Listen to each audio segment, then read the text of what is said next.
Spider-Man Across the Spider-Verse has swung into theaters and it is doing spectacular. Yes! So today I'm going to do a tier ranking of all the Spider-Man movies as well as all the Spider-Man adjacent films. So let's talk about it.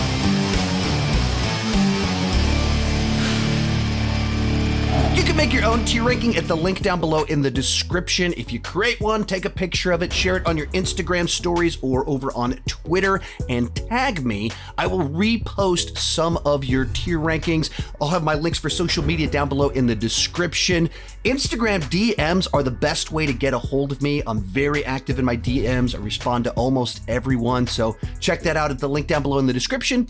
And let's get started. And we're going to go through these in chronological order. So we're starting with Sam Raimi's Spider-Man 2002. And we'll kick things off on a great note. I'm putting this one right up in S tier. I love origin stories. I love Spider-Man. I love Sam Raimi, and Spider-Man has one of the best origin stories. So when you put all those ingredients together, you have a movie that is like designed for me personally, and it's a great rendition where you both get Peter Parker's origin story turning into Spider-Man, a classic, true version of the comic book origin story. Remember, with great power comes great responsibility. But you also get a villain origin story with Green Goblin. You spend a lot of time with all of these characters, so you actually care about the villain, the choices he makes, his descent into madness. Danny Elfman's score here is fantastic. The visual effects were actually quite groundbreaking, and for the first time ever, we're able to swing through a massive city at incredible speed, and it looked realistic. But honestly, some of the reason this movie will always be S tier for me is that it's just a very important film for me. It came out just a week or two after my dad died.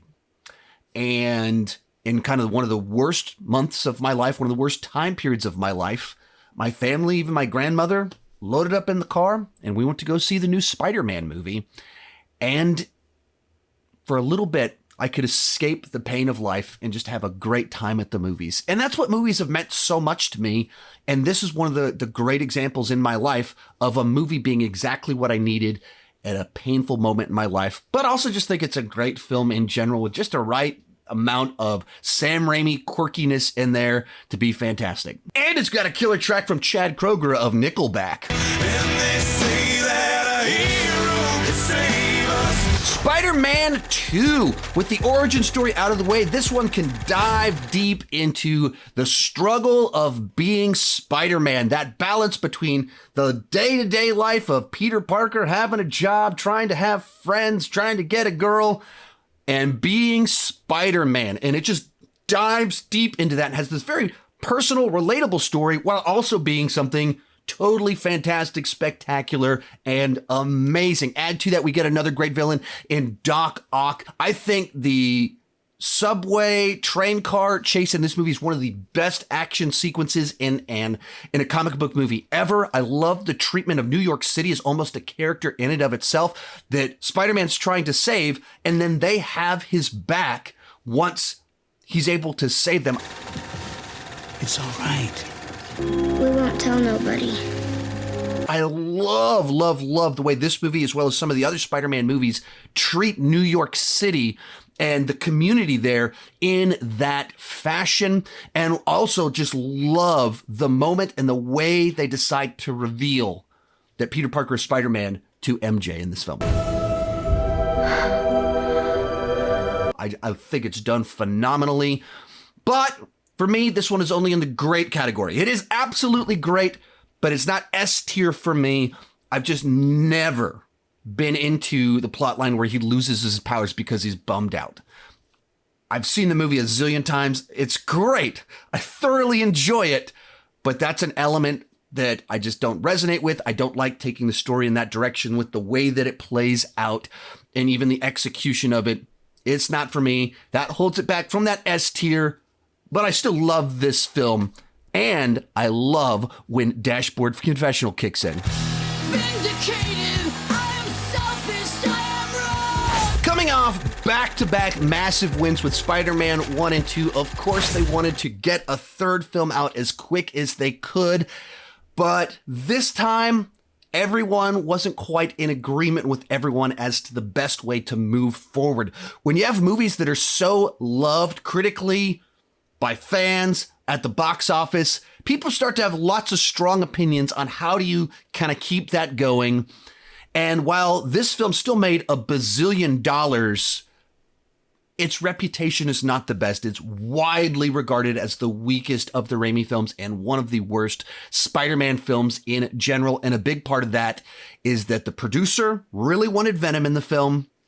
And Sam Raimi openly has stated he doesn't like Venom and he doesn't understand Venom. And because of that, the movie's kind of at odds with itself, of everyone kind of had different ideas of what they wanted to do. So Sam Raimi threw everything he wanted in there. Producers got what they wanted with Venom. And you just kind of get a film with too many plot lines that are all underdeveloped, where it's retconning things. And it's frustrating because I think it's still got a little bit of spark in there. There's a few ideas that I really like. The idea of having Harry have this full journey from friend to villain to hero. I think there's some very profound things in that. But overall, I think you can just feel them a little bit drained of creativity, trying to force what came naturally before. And there's just some obviously bad ideas in this film. And I did this. We don't really talk about this. A very lackluster version of symbiote suit Spider-Man as well as Venom. So a movie that for me, I still think it's fun, but it's very flawed. I don't think it's a disaster. I think this is an entirely watchable film, but it's very flawed. That'll bring us to the Webb Garfield era with the Amazing Spider-Man. And this to me is like 2/3 of a great Spider-Man movie and 1/3 rehash without finding a way to justify its own existence. And that's kind of a tricky place to be, because I in no way, shape, or form think this is a bad movie. I think that this is a good movie that has a lot of things that I actually love about it. I think Andrew Garfield and Emma Stone run circles around Tobey Maguire and Kirsten Dunst when it comes to just on-screen chemistry and acting chops. And that is not a criticism of Tobey and Kirsten Dunst. I love them too. That is 100% just a, wow, Garfield and Stone are excellent. They are so good on screen together. And of course, the action is great. There's some nice spectacle in here. We get another fantastic Spider-Man score. The thing that it runs into is that they're retelling the origin story just 10 years after the Raimi film. And so they're desperately trying to find a new angle, a new tone, and it was just too soon. But your father lived by a philosophy, a principle, really. He believed that if you could do good things for other people, you had a moral obligation to do those things. Likewise, they add kind of this conspiracy aspect when it comes to his parents, of like, what were they really up to? What's the true story of Spider-Man's origin? But it's asking and answering questions that no one is interested in. Lizard, I think, is good enough, gets a little bit cartoony at the end with his kind of scheme and what he's up to, but I thought he was fine up until that point in time. So for me, I think this one is distinctly good but generic. That I love a bunch of aspects of this film, but it was just too soon to redo the origin story. That'll bring us to The Amazing Spider-Man 2, another incredibly frustrating film, because once again, any scene with Andrew Garfield, Emma Stone, fantastic. They're just great together, incredibly watchable and compelling. I'd actually love it if Mark Webb did a movie with the two of them that wasn't attached to Spider-Man at all, but just kind of like some sort of dramedy with the two of them. I think that would be awesome. Everything else here is overstuffed, overcrowded, and underdeveloped. It's a movie that is infamous for having been dramatically reworked in the editing room, where the studio was mandating all these plot points to set up a Sinister Six movie that they wanted to make.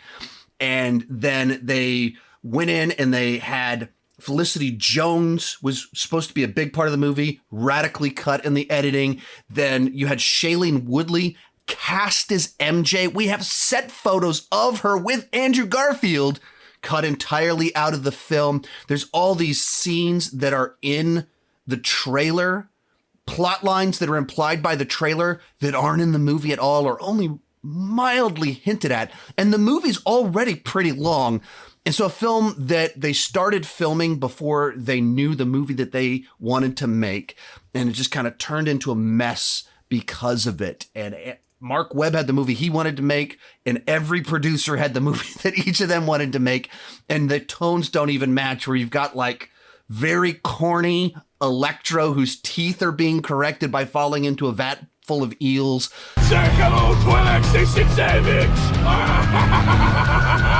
And then this super dramatic death of Gwen Stacy, all kind of in the same room, in the same film. So I got to put this one very far at the end of fun but flawed. I still think it's watchable. I still think there's a lot to enjoy about this film. Not a total disaster because the individual scenes work, but it is all over the place. That'll bring us to the MCU era with Spider-Man Homecoming. And pretty clearly, they learned their lessons after The Amazing Spider-Man had good things in there, but in general, people were like, it just feels like we're doing the same thing again. And so they wisely decided to try and find that new angle to take Spider-Man. And they decided to just lean hard into the fact Peter Parker is a high schooler. That's not just the start of the movie. That's not just a couple scenes at the beginning. That is central to this film. He is a high schooler that's a superhero. And then the other thing they did, they cut a deal with Disney and they put it in the MCU. So it's a high school superhero in a world of other superheroes where he wants to be a part of the team. And that just brings so much fresh, new energy to this franchise that had 5 previous movies in the previous 15 years, and they found something brand new to bring the whole thing to life. And I think it is just delightful. I'm going to put this one in the great category. It's not really trying to even be S tier. It's just trying to have a good time with Spider-Man. Add to that, I think you get a great villain with the Vulture, who doesn't have this wild scheme to blow up the city. He's just a working class guy that's trying to make ends meet and has gone down very far down a dark, dark path to make all of that happen. And they even find a way to tie that in with the dance at the end of the film and have a nice twist reveal. So this is just a charming, nice, new take on Spider-Man that absolutely works for me. Then we have Venom, our first Spider-Man adjacent film. And I'll cut right to the chase. This one is fun, but flawed. When it's doing Eddie and Venom and this weird bromance, I'm on board with it. Maybe it's low-hanging fruit. It's very silly. It's very goofy, but it's also very entertaining. I just have a lot of fun with their dynamic, what they do with it, and that it's just so unassuming. It's not in any way pretentious, trying to make a statement about anything. It's just trying to have a wild, wacky good time with, Venom eating people's heads. Hey, Eddie. Well, that said, it takes a while to get there. I mean, they come up with a way too convoluted set of things that have to take place before Eddie and Venom start doing their thing. I mean, we've got Eddie's job history and getting fired and his love life and an investigation. There's like a time jump in there. There's a plane crash where a symbiote takes 6 months to get to San Francisco. Just it takes a while to get going. So I think it's very flawed. But once it kind of gets going, I have a good time with it. Also, to throw just like a random story in here, something that's kind of fun for me. I rewatched this movie just a couple weeks back when it was on TV. And Jenny Slate is in this movie. And I joined the Hollywood Critics Association earlier this year and got to go to the Hollywood Critics Association award show where Jenny Slate was there. And she produced a movie that won a bunch of awards. So every time she was called up on stage to win this award, she'd have to walk back to her seat. And every time she walked back to her seat, she'd put her hand on my left shoulder and go, "I'm so sorry about this. I'm so sorry." Walk by me and I'd go, that's Jenny Slate. And so I was rewatching the movie. I was like, oh, this is so weird. Where like, that she's apologized to me like 10 times this year. Anyway, that's a total rabbit trail, but I had to mention it because I've had a fun year thus far. And that'll bring us to our first animated film, Spider-Man Into the Spider-Verse. And this is a great animated film. It's a great Spider-Man story. It's one of the most comic booky movies of all time. So let's get right to it. This one goes in the S tier. On the animation front, they just found this look and style that feels like a comic book brought to life, with the lower frame rate, the use of onomatopoeia, words appearing on the screen, the way that it frames certain things, the way that it transitions, does the montage with comic frames that are in motion, and the way it zooms between all of them. It feels like a comic book brought to life in a way that you can really only do with animation. And then as a Spider-Man story, they found a way to introduce a bunch of new Spider-Men and Spider-Women and Spider-Pigs, Spider-Animals, Spider-Robots, all of the different things. Is he in black and white? Where's that wind coming from? We're in a basement. Wherever I go, the wind follows. In a way that just felt like a celebration of the Spider-Man lore. It wasn't trying to put anything down, replace it, deconstruct it.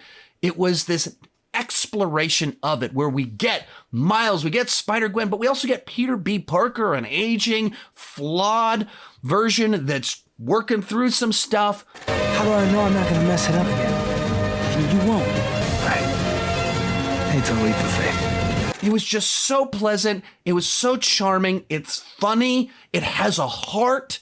It has all the beats that you want from a Spider-Man movie, but it feels unlike anything we've ever seen before. So absolutely, it is S tier. This is a way to introduce new versions of characters and expand the lore in a way that doesn't feel like you're rejecting that which came before. I think Disney could learn a lot from this movie. I love it. We rewatch it in my house all the time. Back to the MCU, Spider-Man Far From Home. And speaking of movies that I absolutely love, this is not one of them. I think that this movie is superficially very fun, but I gotta put it in the fun but flawed category. Why would you say something so controversial yet so brave? Superficially speaking, the cast is charming. It's filled with humor. Jake Gyllenhaal is an absolute blast as Mysterio. The Mysterio sequences themselves look very, very cool. But I don't think this movie works on a story level at all. And there's just some bad ideas thrown in here in general. Right off the bat, the setup for the movie is that Tony Stark left his military-grade weapon to a high schooler who's been dead for 5 years without any instructions. That's a weird story. It doesn't make any sense. From there, our villain's motivation is scorn for Tony Stark, which is the motivation in 7 different MCU films. Hit me, baby, one more time. And then there's some just stuff that it's just not good ideas. There's a sequence in this movie where underage Peter Parker is put into a closed room with a grown woman who tells him to take off his clothes while she watches. Take off your clothes. Okay. Just take this same exact scene. Let's swap it a little bit. Nick Fury tells an underage MJ to take off her clothes while he's watching. No, don't like that. Doesn't play right, doesn't work. But it also doesn't play right, it doesn't work, and it's not appropriate to have a grown woman saying the same thing to a high school boy. So a movie that it has some entertainment value, but I think it's absolutely fun, but way flawed. Back to our adjacent films, Venom, Let There Be Carnage. I thought this one was a little bit better than the first Venom, and the big reason for that is that Eddie and Venom are doing their bromance from the very beginning. It plays like a rom-com, but is a comic book action movie. Their whole dynamic, you get it for the entire runtime of the film. It's very silly. It's corny, it's goofy, but it's trying to be silly, corny, and goofy. That's what you're signing up for when you go into this movie, that wacky, weird dynamic. I will let you eat everybody. Promise. I promise. Oh, yeah. That then, of course, Carnage is a great villain for Venom to face. Woody Harrelson is a fun actor. So there's a lot of things that come out of that are a ton of fun to watch, but I still think you gotta go fun but flawed. I think it's a little bit better, a little bit more fun than the first Venom because you get Venom, Eddie, Carnage throughout the entire runtime. That costume is amazing! Thank you. But it's another one where it just feels like they chopped this movie to pieces in the editing bay, or at least they made the decision, let's just make this thing move really fast. We don't ever want it to drag, and so they just cut everything to move as fast as possible. And I think the movie would have been better if it had a little bit more breathing room. But this is a movie where very obviously they cut it to be as short as possible to just make it this quick roller coaster ride. I think it hurt the film. And then I think with Carnage, why would you kill him off? Why would you do that? Like, this is a great villain. We want to see more of him. And I think they played that out too quick. And back to the MCU, Spider-Man No Way Home. And this movie for me is just a fantastic experience for Spider-Man fans, where they came up with a way to respectfully and in a satisfying manner pull Tobey Maguire, Andrew Garfield, and their villains all into a movie with Tom Holland, and it worked. It was just as fun and joy-inducing as you'd hope for. And the thing you gotta really appreciate here is that they didn't spoil it in the marketing. They actually saved their biggest promotional asset to be a surprise in the theater. And it was so good. It was so fun that it put a huge grin on my face. My audience was just clapping, cheering the entire thing. It was so crazy in there, like literally like everyone was standing up and screaming. I know, my voice is gone. I was clapping, screaming. There's a bunch of parts where people are like, whoa! But the actual setup and plot for the movie is pretty pedestrian. I was saying that before the movie came out, that this setup, the idea that we're gonna have a spell so that kids can get into college and then they don't stop to talk about parameters and therefore it goes wrong. Well, that's just lazy writing. That's just not terribly compelling. It's not intriguing, interesting. It's just like, oops, we forgot to talk. Now we're doing this big epic film that's so exciting. I wish they'd had a better setup that was more interesting, compelling, better motivation for the actions, the choices that were made, not just, oops, I forgot to ask about parameters. So you put all that together, I think it is a fantastic experience. It's a less than great actual story. Got to put it in the great category. Fantastic Spider-Man experience. A little bit more uneven as a film and even as a Spider-Man film. Because on that level, it finds a subversive way to complete Tom Holland's Spider-Man origin story. Very clever, very interesting, very fun. But our setup, some of the other stuff in here. Brilliant but lazy. We got one more adjacent film, Morbius. So they take a B-level Spider-Man villain, remove Spider-Man, make him a hero. What could possibly go wrong? Well, just about everything, because this movie is a disaster. It easily goes in the bottom category, and it's even tough to understand how this thing went so wrong because it has a very simplistic plot. It feels like a throwback to an earlier, less sophisticated era of comic book movies.